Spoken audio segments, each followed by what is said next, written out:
Hey, RC Johnny here, taking a look at my new Toyota in the snow. First run in the snow.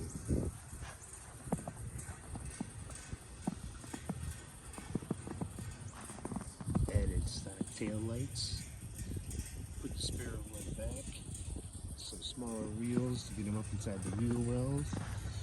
Added the side marker, as well as the additional lights off of that new bumper. Turning signals still working, front as well as back.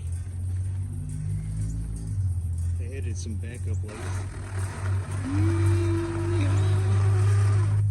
as well as an additional license plate light, which not a license plate, is behind the spare tire.